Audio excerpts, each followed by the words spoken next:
This is the X-Zone Broadcast Network, broadcasting worldwide on broadcast affiliates and satellite program providers, including CNN Broadcast Network, Sirius Satellite Network, Star Media, Good News Radio Network, Angel Broadcast Network, Wiki Broadcast Network, and WPBN TV. For more information on the X-Zone Broadcast Network, visit us at www.xzbn.net.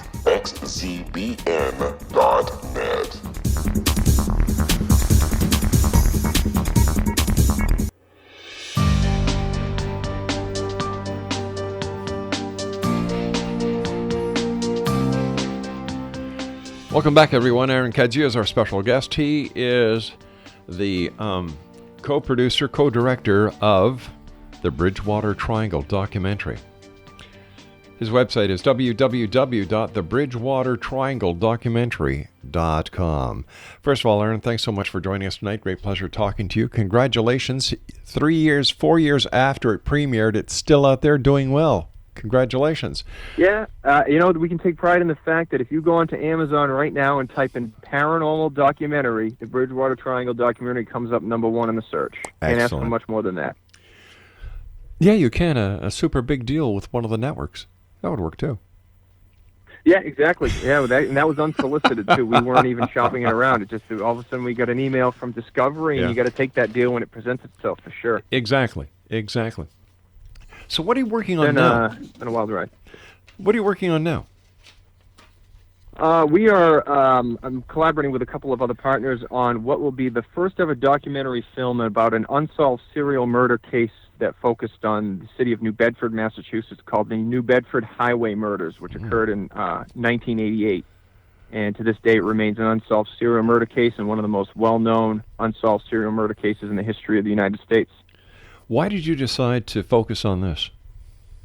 Well, we interviewed Freetown detective Alan Alves, who was involved in the highway murders investigation because 3 of the bodies were dumped within his jurisdiction in the town of Freetown. And he said, if you're looking for another topic, you should do the highway murders.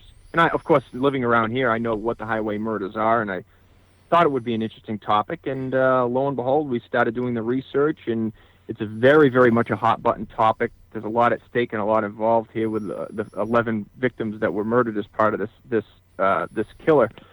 And so we tackled that subject. We try to pick subjects that we have local access to but could also garner a national audience. So that's why we picked the highway murders, and we're glad that we did. And it's building a lot of momentum, and it's going to be released as a 3-part series rather than just a single documentary film.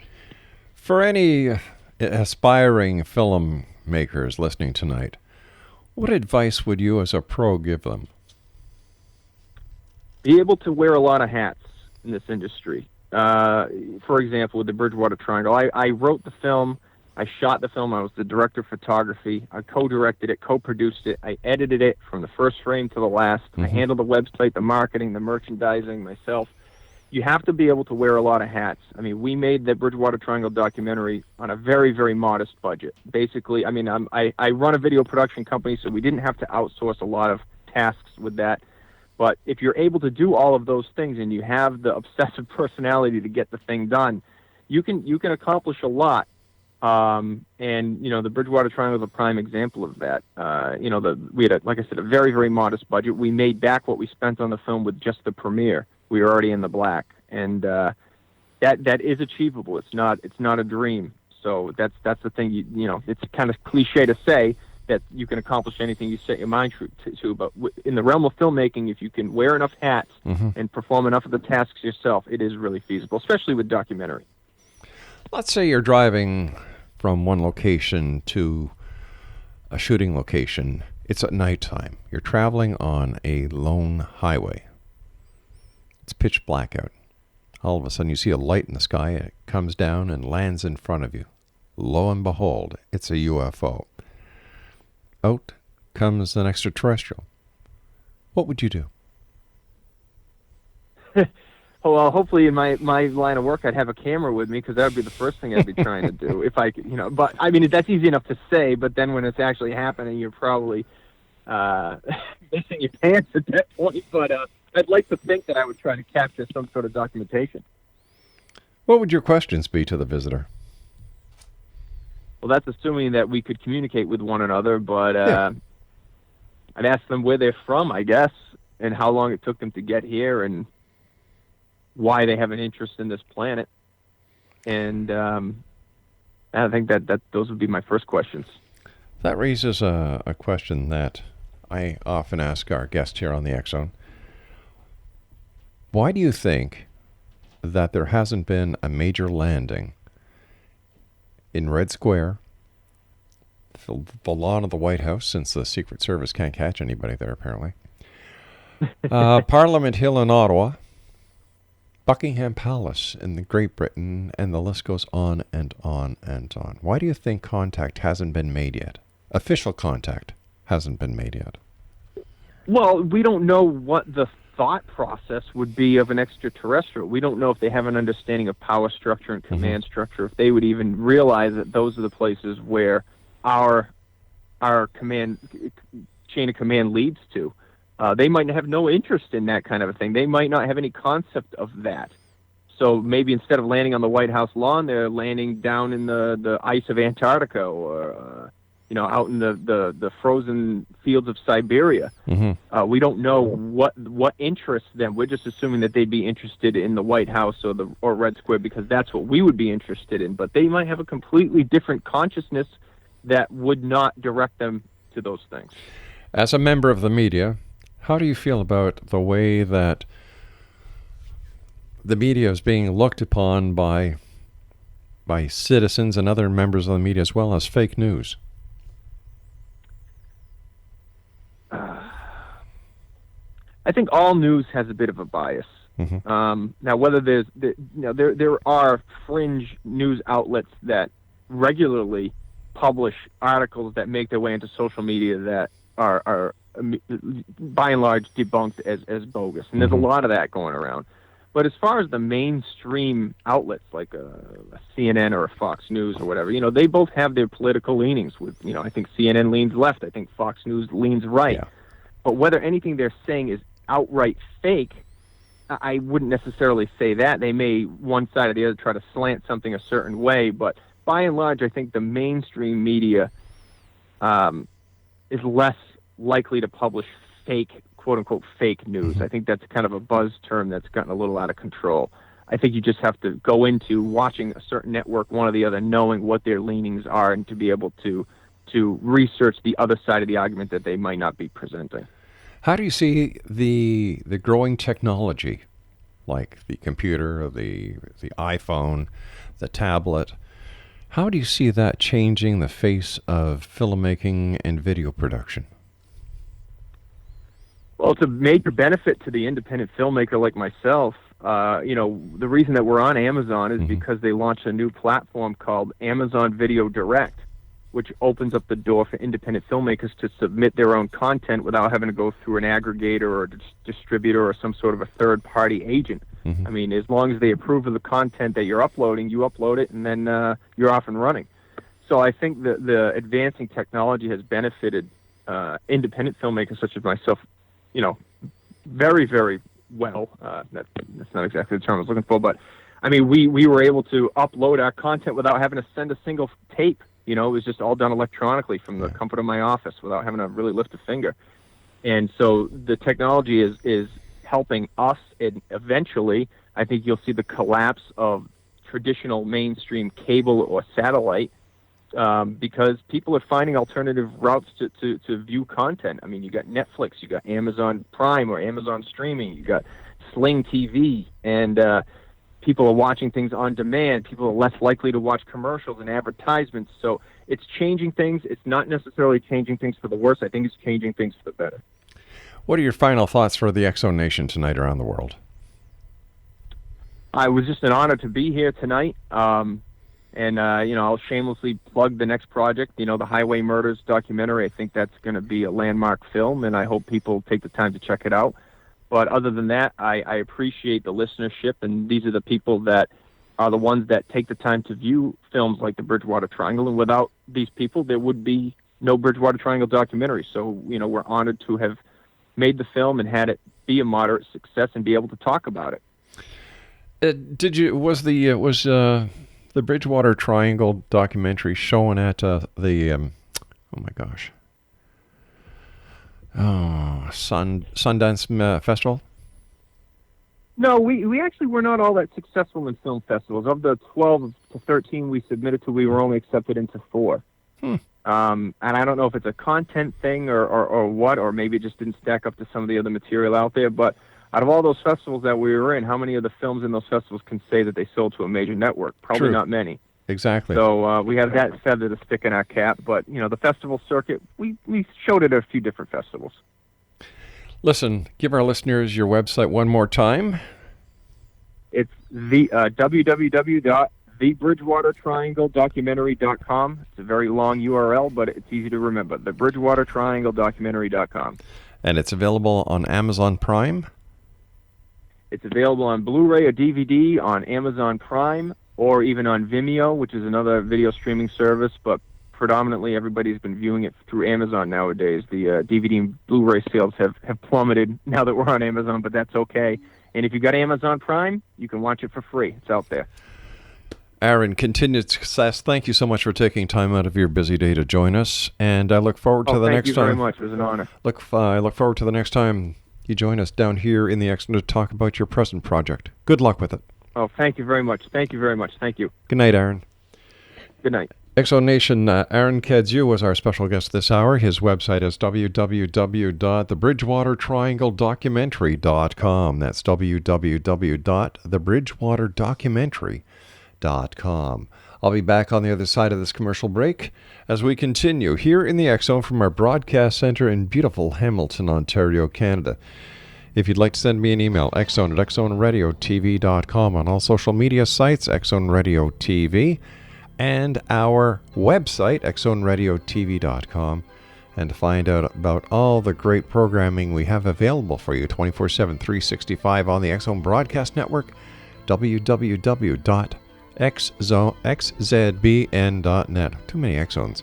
www.xzbn.net. I am Rob McConnell. This is the X-Zone. We'll be back on the other side of the news.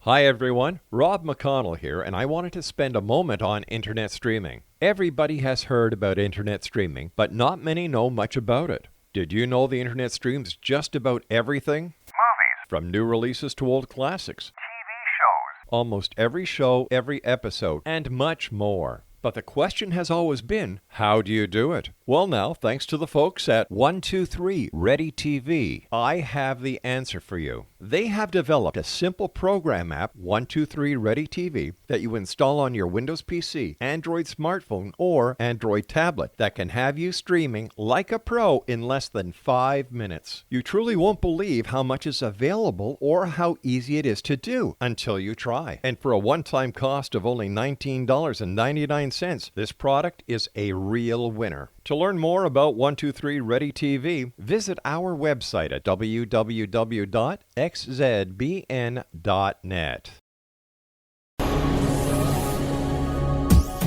This is the X-Zone Broadcast Network, broadcasting worldwide on broadcast affiliates and satellite program providers, including CNN Broadcast Network, Sirius Satellite Network, Star Media, Good News Radio Network, Angel Broadcast Network, Wiki Broadcast Network, and WPBN TV. For more information on the X-Zone Broadcast Network, visit us at www.xzbn.net.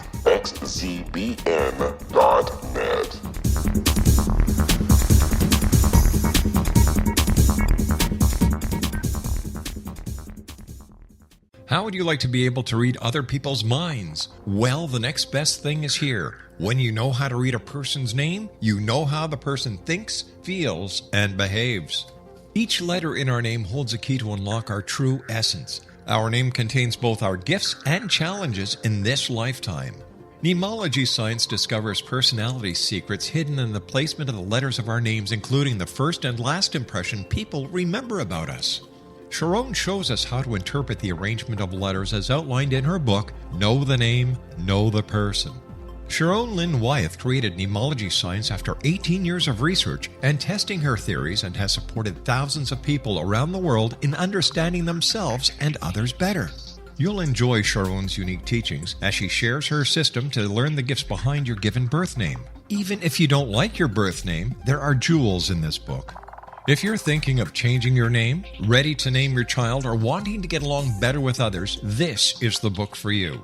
If you'd like to improve your relationships and change your life for the better, get the book today, Know the Name, Know the Person, or visit www.knowthename.com. That's www.knowthename.com. Take a step back in time and discover old Florida cuisine at Marsh Landing Restaurant in Fellsmere, Florida.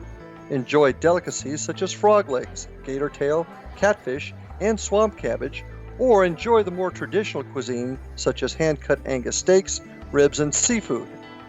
Join us for breakfast with a southern flair featuring sweet potato pancakes, biscuits and gravy, and much more.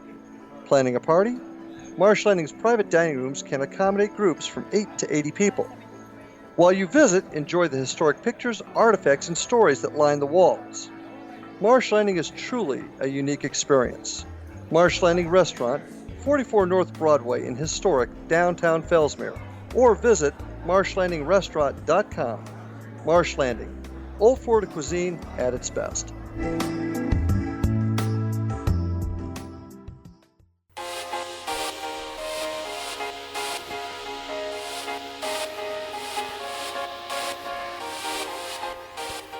Welcome back, everyone. If you would like to send me an email suggesting a guest, or if you have any comments on a show that we've done, or if you'd just like to say hi, let us know where you're listening to us from. My email address is xzone@xzoneradiotv.com. Aaron Cadieux is our special guest. He is the co-producer, co-director of the Bridgewater Triangle. The website is www.thebridgewatertriangledocumentary.com. Tell us about the filming. How long did it take you guys from the time you decided to do the film until the time it had been totally edited and you had the finished copy in the can? It was probably about a 4-year process. Now, keep in mind, we were doing this as a labor of love. We didn't get paid for this documentary. It was something that we worked on in our spare time. Mm-hmm. I do video production for a living, so I had my regular clients and regular duties as a video production specialist to adhere to, and then this was something that we devoted time to when we could. The edit process took about 10 months. Wow. But when it was all said and done, it was just under a 4-year process, and we premiered the film in October of 2013. What has been some of the feedback you've been getting from viewers of the film?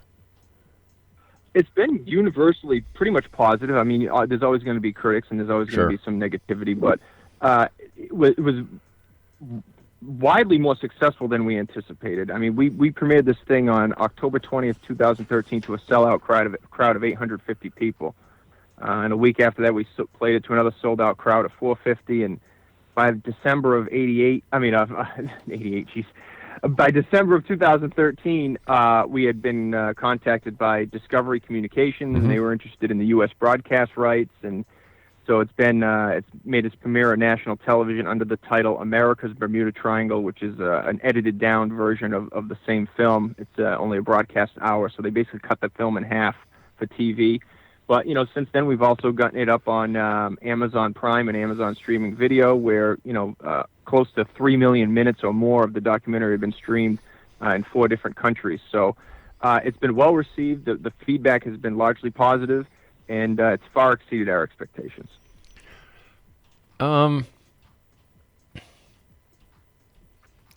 So after having completed this, it's obviously been a great success. It's still making the rounds.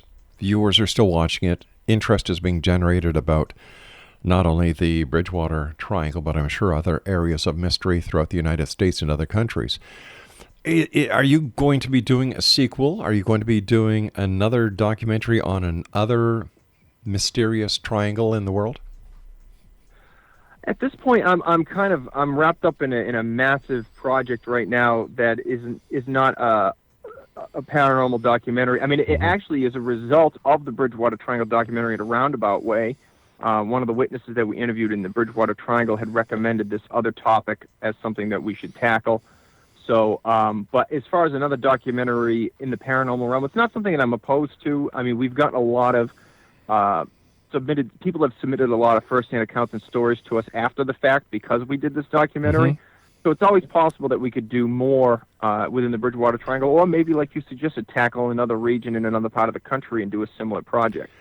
Why do you think the paranormal is so popular, even today in the year 2017? Because, every town, every community across the country has their own stories about, the haunted house down the street, or the creepy woods, or, the legends and folklore. So it's something that everybody can relate to. And it's something that I think people go into it knowing that, they're probably not going to prove the existence of this or that, but to watch these programs, it's part of the fun to see, crews and ghost hunters go into these locations and to see people traipsing around in the woods looking for Bigfoot. There's something exciting about it, even if in the back of people's minds they really think, they're probably not going to prove anything. But like I said, I think it's just a fun topic. It's fun to think about. It's fun to hope that something like that does exist. It's more exciting to think Bigfoot exists than it is to think that it doesn't.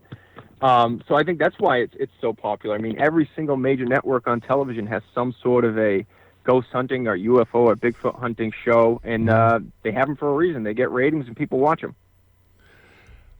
That's one reason, but you know as well as I do, being in the industry, that with the deregulation of the networks and the opening up of new channels, program directors need programming, and one of the cheapest venues to buy media from is the paranormal people. Yeah, I mean, we sold to a network, and when I tell people that, they think, well, you should be on a yacht down in the Caribbean living out your retirement, and that's just not the case. It was one of those things where we were offered the deal, and we hadn't sold anything else to national television. We had no leverage, so we took what we could get. You can't turn that down if you get that opportunity. But yeah, it's not you don't get paid, tens of thousands of hundreds of thousands or even millions of dollars. That's right. You just expect, to have to do it again and try to have a little bit more leverage the second time around, I guess. Yeah. Plus with the ability of people to take high definition video with their phones or you can go out and buy a $300 handheld camera, make your own. Well, that's absolutely true. Yeah. The digital revolution has completely changed the filmmaking process. I mean, for a couple $1,000s, you can get yourself a halfway decent camera. A couple more $1,000, get yourself a post-production editing system, and then you're off and running. Where in the old days, it was $250,000 just to walk into, just to have access to an editing suite.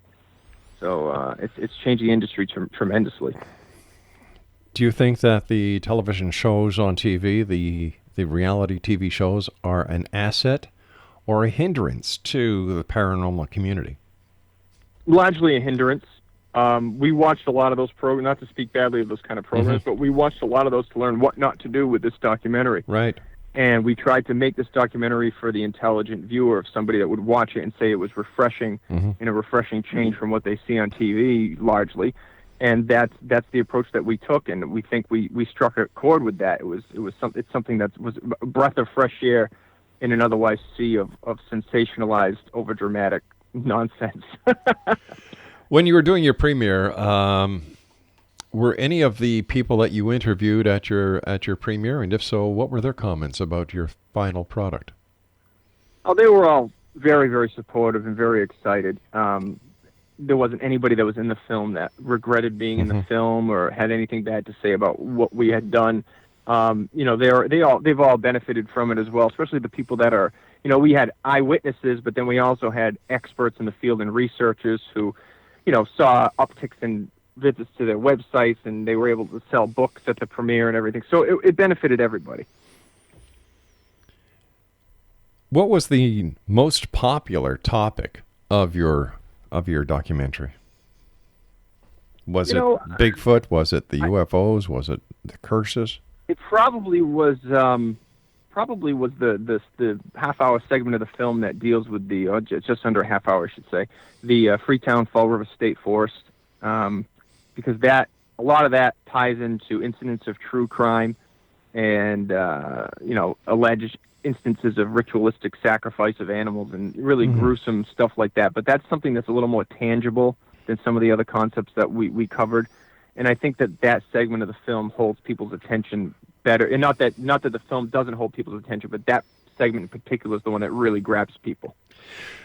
Were there any ghost or haunting stories in your film? Oh yeah, absolutely. And particularly, there are two towns within the Triangle that have a very long history of reports of ghostly encounters. One is Rehoboth, Massachusetts, and the other one is East Bridgewater, Massachusetts, both of those towns. And we covered some hauntings in those locations as well. The only problem with covering hauntings is, like I said, every single community has its haunted house or haunted graveyard or something like that. So to cover all of the hauntings in the Bridgewater Triangle would require a multi-episode series in and of itself, never mind all the Bigfoot, UFO, and true crime stuff that we were trying to cover as well. Do you think that let me see how I can best phrase this. With the advent of all these paranormal shows, ghost shows, UFO shows, that certain towns are monopolizing on the ability to increase tourism, whether or not the paranormal activity is real or not? I'm not really well versed enough in that to say. Okay. To a degree, possibly. And I can't say. I've always thought that these towns, some of these communities, could benefit from attaching themselves to the Bridgewater Triangle and trying to maybe have some sort of tourism attached to it. Especially a town like Rehoboth, that has such a long history of these kind of occurrences. I thought that they could potentially do that without coming across as really trying to take advantage of it too much. But I think there's a fine line there between taking pride in a history like that, but then also taking advantage of something like that. Okay, you shot the film in 2013. Here we are in 2017. Prior to you shooting the film, when was the last actual paranormal account that you guys were able to research that didn't make the film? Well, there's been a few UFO sightings that have happened after we released the film. But in terms of the last paranormal occurrence within the context of the time before the film came out, I don't really know, to be honest with you. I think we tried to get some of the more recent stuff in there. There may have been a couple of UFO sightings that happened in the late 90s that we weren't able to get to specifically. But by and large, I think we covered a lot of ground. If you were to redo your film today, or let's say if there was a time machine that could take you back to 2013, would you change anything? Possibly a couple things. And to be honest with you, one of the things that we do receive criticism for is whenever we interviewed an expert in the field, if they had published a book of any kind or done any kind of a publication, we made sure to mention that. I mean, people weren't getting paid to be in this documentary, and they were giving us their time, and we were kind of using it as credentials. But some people have seen it as we were trying to boost sales for these people's books. And, we thought, if they get a couple book sales because of being in this documentary, it's not the worst thing in the world. But we have caught some criticism for that, so maybe we would have toned that down. Who are some of the experts that you had in your film? Loren Coleman, first and foremost. Jeff Belanger, who writes for Ghost Adventures on the Travel Channel. He lives here in Massachusetts. Yeah, and he also has renowned. He also has his own website, ghostvillage.com. Yep, ghostvillage.com. Yep. Jeff Belanger is probably the second highest profile guy. Tim Weisberg from Spooky South Coast, the radio program down here in Massachusetts. Christopher Pittman, who's been on Ancient Aliens a few times. John Brightman, who's been on Ghost Lab and My Ghost Story, I believe. And Christopher Balzano, who's an accomplished author in this field. So quite a few guys, with Coleman and Belanger probably taking the lead. Did you know that my gosh, Jeff Belanger was a songwriter? I did know that he dabbled in music. I did know that. He's a fantastic interview. He's very witty. Yep. He's very quick on his feet. He's very engaging and very entertaining, and we were very excited when he agreed to be interviewed. He's a great guy. I've had the pleasure of meeting and working with Jeff over the years, and He's a breath of fresh air in the industry as well. Aaron, stand by. You and I have to take our final break. Exonation Aaron Cadieux is our special guest, and his website. All right, do you have your pens and paper ready? Okay, here we go. The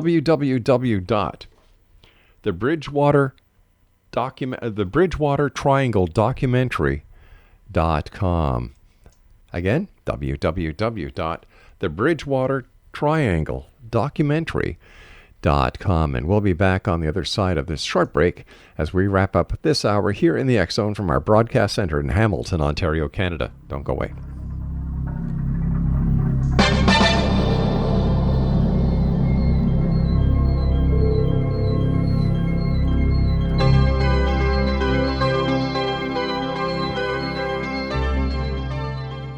Hi everyone, Rob McConnell here, and I wanted to spend a moment on internet streaming. Everybody has heard about internet streaming, but not many know much about it. Did you know the internet streams just about everything? Movies, From new releases to old classics. TV shows, Almost every show, every episode, and much more. But the question has always been, how do you do it? Well now, thanks to the folks at 123 Ready TV, I have the answer for you. They have developed a simple program app, 123 Ready TV, that you install on your Windows PC, Android smartphone, or Android tablet that can have you streaming like a pro in less than 5 minutes. You truly won't believe how much is available or how easy it is to do until you try. And for a one-time cost of only $19.99, this product is a real winner. To learn more about 123 Ready TV, visit our website at www.xzbn.net.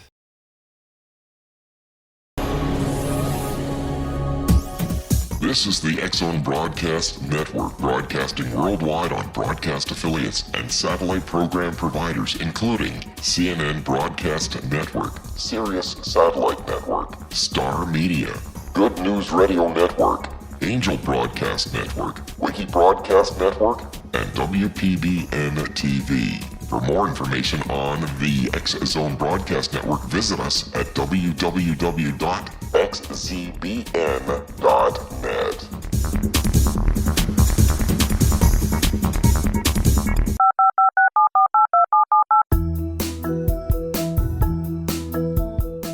Did you know that when you're on the road with limited data or Wi-Fi, you can still listen to the X Zone Radio Show with Rob McConnell, The Science of Magic with Gwilda Wiyaka, X-1, Dimension X, Space Patrol, and every minute of the X Zone Broadcast Network by calling 213-401-0080, courtesy of Audio Now. No smartphone, app, or internet needed. It saves your data plan and it's free if you have unlimited minutes. Call 213-401-0080 to listen on any phone, anytime, anywhere. Remember 213-401-0080 for the best of the paranormal, parapsychology, and sci-fi radio programming anywhere, 24/7, 365.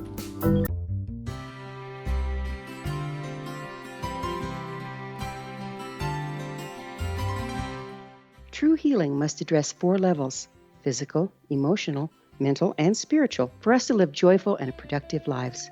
We tend to treat 3 of the 4, leaving the spiritual languishing. If you're tired of the same dysfunctional patterns cropping up in your life, Soul Balancing is for you. Trixie Phelps, owner and founder of Soul Balancing, is a naturally gifted energy healer trained in numerous esoteric forms, including shamanism. Trixie has created a powerful modality that safely and effectively clears your energetic field. A soul balancing session can remove interference, heal trauma, and restore your hope. Contact Trixie for a life-changing long-distance session today, www.soulbalancing.world.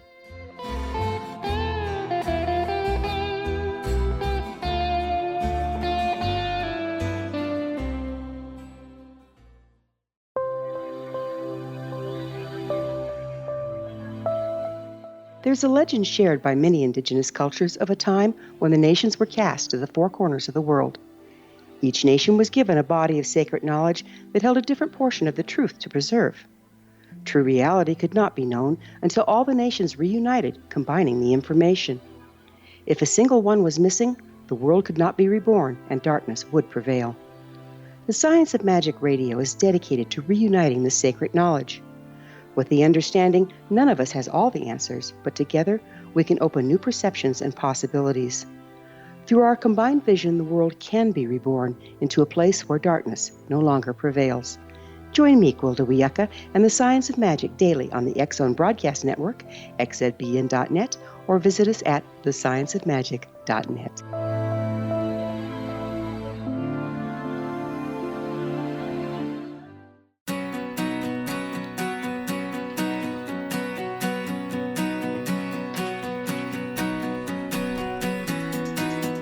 Welcome back, everyone. Aaron Cadieux is our special guest. www.thebridgewatertriangledocumentary.com. And if you go onto YouTube and just put in the search engine Bridgewater Triangle, you'll find a number of great documentaries. But make sure that that the ones you're looking for are the Bridgewater Triangle store.bigcartel.com. And just give me a second here, X-Zone Nation. I'll find some other. I guess the best way would just go onto YouTube and search for the Bridgewater Triangle documentary, right? Yeah, that's correct. And I don't know how many listeners you have down in the U.S. I'm sure there's some. Oh, we've got tons down in there. If there are if people are members for Amazon Prime, which is similar to Netflix, you can watch the film for free on Amazon Prime right now. You can just search Bridgewater Triangle on Amazon, and it'll be the first thing that pops up. Super. Okay, let's get down to the basics. When was the Bridgewater Triangle first discovered, and by who and how? I wouldn't say discovered so much as defined. Okay. And, the stories about this region date back to colonial times. And the region was first defined by the world-renowned cryptozoologist Loren Coleman, who had moved to Massachusetts from California. He settled in the Boston area, and naturally he started doing investigations for unexplained occurrences and particularly cryptid animal sightings in Massachusetts. And he kept getting a lot of reports surrounding an area in southeastern Massachusetts called the Hockomock Swamp, and he kind of expanded that area to other reports that were coming from that region. And the Bermuda Triangle was a hot topic at that time, and he kind of defined this area as the Bridgewater Triangle. So whether or not it's really a triangle or not is kind of something that's up for debate. It's more or less just like a hot spot or an alleged hot spot for unexplained occurrences. So he first coined the phrase Bridgewater Triangle back in the late 70s. Do you have any reason, or during the filming of your documentary or during the research phase of the script for the Bridgewater Triangle, were there any hypothesis on why this area is so active with paranormal activity? Well, the most popular theory is that there was a major war between the indigenous people, the Wampanoag tribe, and the English settlers back in 1675 and 1676, where on a per capita basis, it still remains the bloodiest war in American history. Now, obviously, not nearly as many people were killed as, say, during the Civil War, but for the amount of people that were in the area at the time, we're talking about 5% of New England's combined population was wiped off the map as a result of this conflict. And a lot of the major engagements and initial battles in that war took place in the vicinity of the Bridgewater Triangle region. And there's rumors that the Native Americans possibly placed a curse on the land after they were cheated out of their land. So that's probably the primary theory as to where some of the odd occurrences are coming from with the Bridgewater Triangle, whereas other people say maybe the area had a reputation for the odd and the unexplained or the bizarre before that, and maybe the war was a result of that as well. So it's kind of a chicken or an egg thing that you never really get the answer to. How did being a skeptic affect your involvement in the film, and how did it affect the film itself? Well, like I said, I walked into this project. Well, I walked into this project probably about a 99% skeptic, and still walked away 96. But there were a few things that took place during the film, or things that we talked about in the film, that even made me take a step back and question that. But I think being a skeptic helped in the production of the documentary because as a result, we weren't trying to shove any of this down anybody's throat as 100% indisputable fact. We felt it was our job to just relay the information, collect the stories from the first-hand eyewitness accounts, and just let them tell their stories and basically let the viewer decide whether they think these people are telling the truth or not.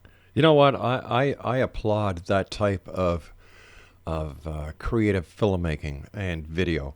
It seems today that so-called reality TV is anything but reality TV.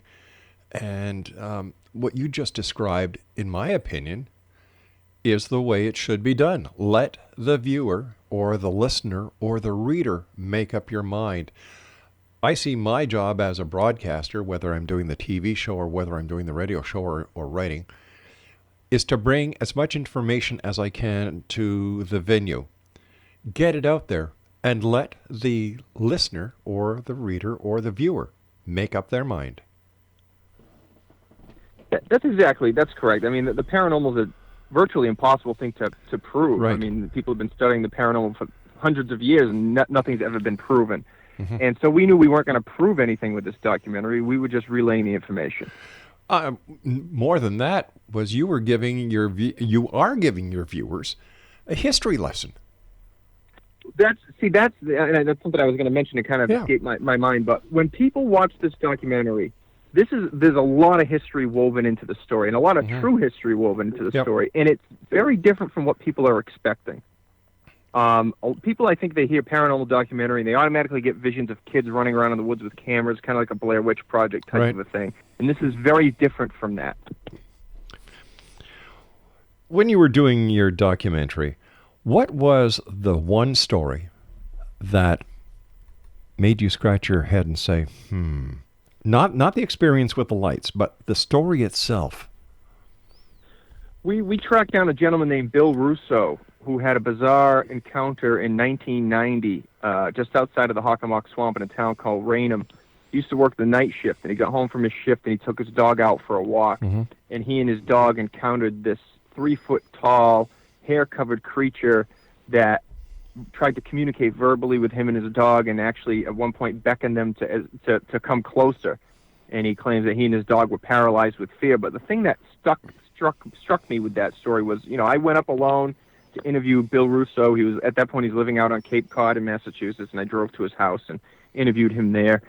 And when he was telling that story, he just came across as so credible, so genuine, that I absolutely believe he saw something that he cannot explain. Now, what he saw, I can't say, but it was the most convincing story I've ever told in a documentary. And while we were shooting, I can remember just the hair on my arm standing up, the hair on the back of my neck, and to this day, it probably remains one of the most memorable segments in the documentary film.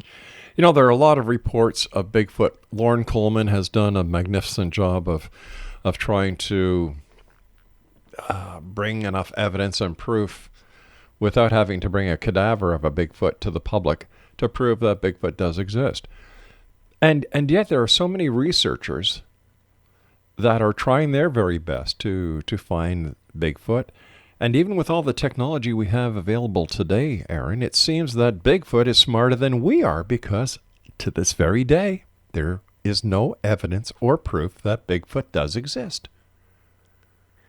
Well, the skeptic in me is going to add to that and say, every time there is an alleged photograph or an alleged video of Bigfoot, it always happens to be blurry or grainy and impossible to see, even with the state-of-the-art cameras that are equipped on every cell phone nowadays. So, there's a guy we interviewed in the documentary. His name's Derek Gunn, and he has a theory that Bigfoot might be an interdimensional type phenomena, where when it's there, you're physically seeing it because it's there, but when it can choose to cross dimensions and vanish, and it's kind of an out there theory, but it's one of the more interesting ones that would give you some sort of an explanation as to why a Bigfoot has never been proven to exist, or why we've never found a dead Bigfoot, or why we've never captured one. Because it's some sort of an interdimensional thing. Let me throw this at you.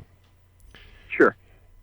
With the modern technology we have, with drones and FLIR and helicopters, it wouldn't be very hard if somebody wanted to take a serious look into the Bigfoot phenomenon, just to do a grid using a FLIR camera on a drone. What am I missing here? What am I missing? Maybe it's a matter of the people that are looking to do that are not the ones that have the tools to do it. I don't really have an explanation for you. Maybe it's a funding issue. To have a drone that could do that kind of a flight pattern for that long of a period of time would be more costly than flying a drone up in the sky for 15 minutes, which is usually the average flight time of a consumer drone. So I don't have much more of an explanation for you other than that. What is your take on UFOs? I absolutely 100% believe that we are not alone in the universe. That the universe is too vast. There's too many. How many billions of galaxies they've estimated in the observable universe to suggest that this one tiny speck in this corner of our galaxy is the only place where there's life is ridiculous. And whether extraterrestrials have actually visited us or not, I can't say, but I absolutely believe in life on another planet, and it would not surprise me if there's a race of beings somewhere else that have the technology to send craft that are far more advanced than anything we have here on this planet, and they have visited the outer reaches of our atmosphere or even flown over cities and towns. There's a lot of encounters that just defy logic and defy explanation. What I can't understand is why people think that these extraterrestrials must be carbon-based units and that we would easily recognize them as aliens. Well, it plays into the whole concept of life as we know it. That's right. And we don't know everything about the universe and even things within our own galaxy. So there may be some form of life that is different from what we know life to be. Part of your documentary entitled the Bridgewater Triangle documentary deals with Indian curses. Do you think, as a skeptic, as a filmmaker, and as someone who has researched the curses within the area, do you think that curses are real? No, as far as the Native Americans, I mean, if you go back to King Philip's War, yes, a lot of the engagements and battles took place within the boundaries of southeastern Massachusetts, but the war spread. There were towns out in western Massachusetts that were burned down that are well outside of the Bridgewater Triangle, and some of those towns took 70 years to be re-inhabited by settlers. That's how bad the damage was. So why the Native Americans would place a curse just on this little corner of Massachusetts doesn't really make a lot of sense to me. And the thing with the Bridgewater Triangle as a skeptic that I kind of say is that people that live here are living in an area that they know has been defined as an area for unexplained occurrences. So people that are here have a heightened awareness to that. So if somebody's walking in the woods in the Bridgewater Triangle and they hear something crashing through the trees, or if they see a light that they can't explain or something like that, they automatically are going to attribute it as to being paranormal, unexplained, and part of the whole phenomenon of the Bridgewater Triangle, where if you took that same person and they experienced that in an area where there wasn't a reputation for that, they might attribute it to a deer running through the woods or a plane in the sky. So I think there is a propensity for people to attribute things that aren't necessarily paranormal to things that they think are, I don't know what I'm trying to say, but they're attributing things to the paranormal that aren't necessarily paranormal, is what I'm trying to say. And I think it's because they're living in an area where they have this heightened awareness. Aaron, please stand by. You and I have to take another break for the news at the bottom of the hour. Exonation, Aaron Cadieux is our special guest, and he is the co-director, co-producer of the Bridgewater Triangle documentary. You can go on to YouTube and type that in and get a preview. His website, www.thebridgewatertriangledocumentary.com. And Aaron and I will be back on the other side of this break with the news as we continue investigating the world of the paranormal and the science of parapsychology right here in the X Zone from our broadcast center in Hamilton, Ontario, Canada. Don't go away.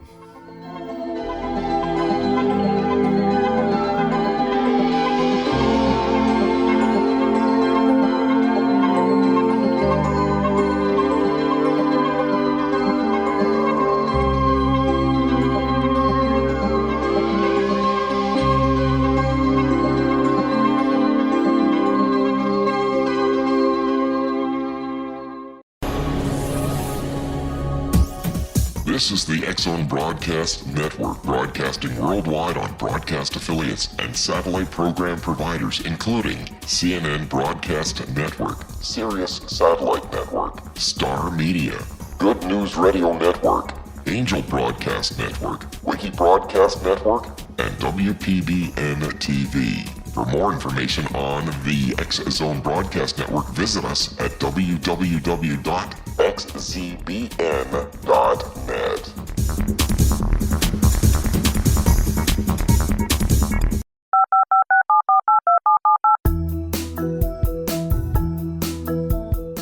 Did you know that when you're on the road with limited data or Wi-Fi, you can still listen to the X-Zone Radio Show with Rob McConnell, The Science of Magic with Gwilda Wiyaka, X-1, Dimension X, Space Patrol, and every minute of the X-Zone Broadcast Network by calling 213-401-0080, courtesy of Audio Now. No smartphone, app, or internet needed. It saves your data plan and it's free if you have unlimited minutes. Call 213-401-0080 to listen on any phone, anytime, anywhere. Remember 213-401-0080 for the best of the paranormal, parapsychology, and sci-fi radio programming anywhere, 24/7, 365.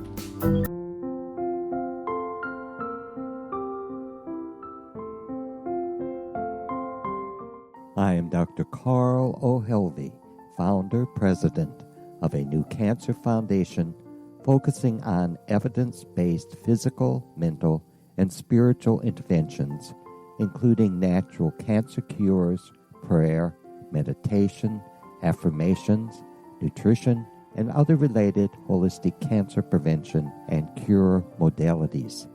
These are used in cancer education, research, and financing care. I ask for your help to continue this important work by donating at www.holisticcancerfoundation.com.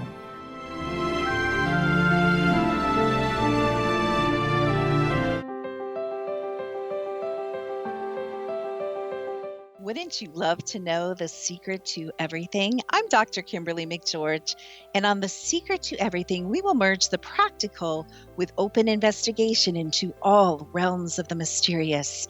We will talk to cutting-edge alternative health practitioners, those who inspire and motivate you in business and life, and of course, we will share stories of the paranormal, conspiracy, and cryptozoology. You will transform because of the frequency I carry, the frequencies my guests carry.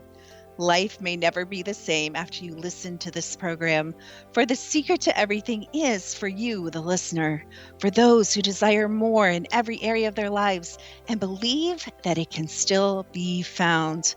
Listen and discover thesecrettoeverything.com.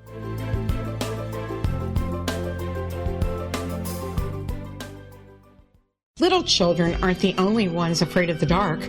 Millions of soldiers return from war zones with PTSD, anger, frustration, fear, and loneliness, much of which surfaces during the darkness of the night. You have the chance to change the lives of these American heroes. Songs and Stories for Soldiers.us provides free MP3 players for these men and women. With a list of 3 million songs in 16 different styles, 100,000 audiobooks, and 30,000 old-time radio programs, every veteran can find something to soothe and comfort them at no cost. All our players contain an 8-hour audio program designed to help veterans fall asleep. With 1,500 plus vets now participating, it's our goal to deliver 10,000 audio players this year. Go to our website at songsandstoriesforsoldiers.us. Help us help a veteran make it through the night. The X-Zone Radio Show with Rob McConnell is largely an opinion talk show. All opinions, comments, or statements of fact expressed by Rob McConnell's guests are strictly their own and are not to be construed as those of the X-Zone Radio Show or endorsed in any manner by Rob McConnell, Relmar McConnell Media Company, the X-Zone Broadcast Network, its affiliated networks, stations, employees, or advertisers.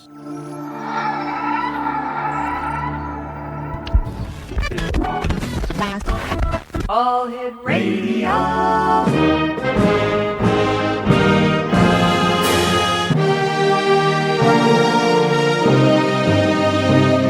Welcome to the X Zone, a place where fact is fiction and fiction is reality.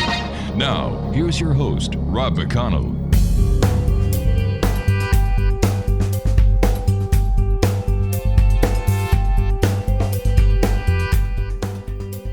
Welcome back, everyone. This is the X Zone. I am Rob McConnell, and we're coming to you around the world from our broadcast center in Hamilton, Ontario, Canada, on the X Zone Broadcast Network, Radio X across Europe, Talkstar Radio Network, and our growing family of broadcast affiliates, satellite programming providers, as well as internet audio feeds.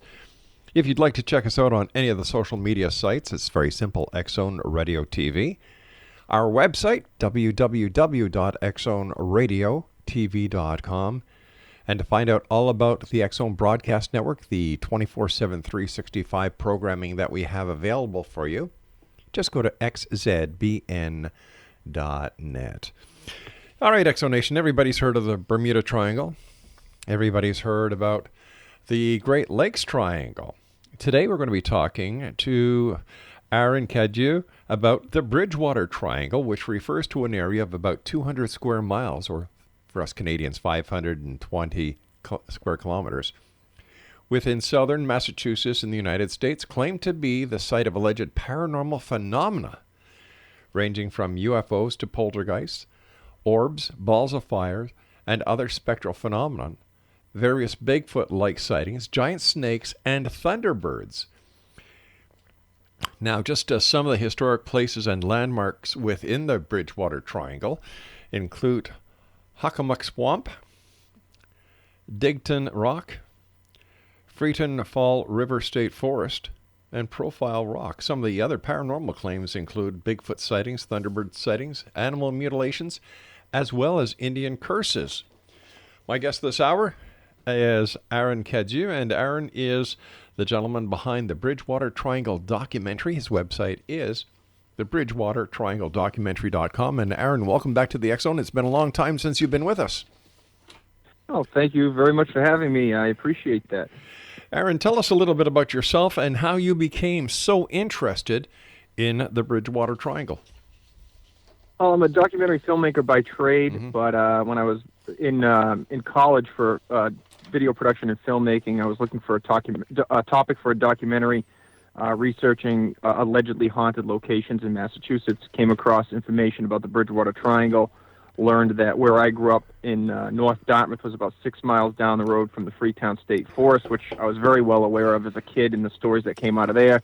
Once I saw that tied into the overall concept of this 200 square mile Bridgewater Triangle, I thought it would be an interesting topic for a documentary, and I'd done a short 30-minute student film in college about the Bridgewater Triangle, but always thought that, it would make for a good topic for, a legitimate 90-minute feature documentary when I had a little bit more experience under my belt. So fast forward to about 2010, I met up with a guy from East Bridgewater named Manny Famolare, who was into the Bridgewater Triangle, and we kind of pooled our resources and did the first ever documentary film about the Bridgewater Triangle. Well, first of all, congratulations on your DVD, your video. And oh, thank you.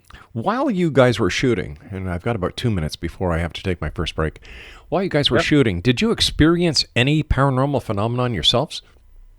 There was one incident that took place while filming an interview in the Freetown-Fall River State Forest where the lights shut off during one of the interviews that we were shooting.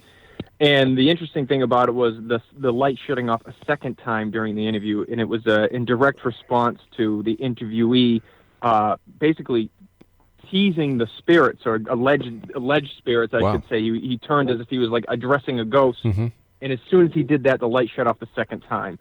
And even as a skeptic, that's the closest thing I've ever had to a paranormal occurrence in my life. Well, I have to tell you, I was with Creepy Canada for 3 years as the consultant to the producers, as well as the voiceover artist.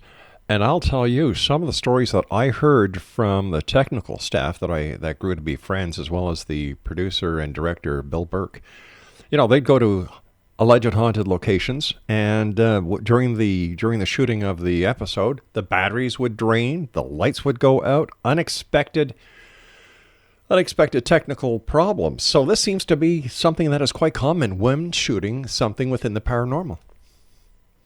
Yeah, I've run into other people that have experienced that kind of thing as well. I mean, I don't consider myself a paranormal researcher or an investigator. This was a one-off topic. Then the project I'm working on now has nothing to do with the paranormal. But I've never experienced a technical issue like that again since. I mean, this was an interview that was kind of impromptu. We shot it out in the woods with a battery-operated light. Yep. But we put brand new batteries in the light before we started the interview, so there was no real explanation for what happened. Aaron, please stand by. You and I have to take our first break. Exonation, Aaron Cadieux is our special guest.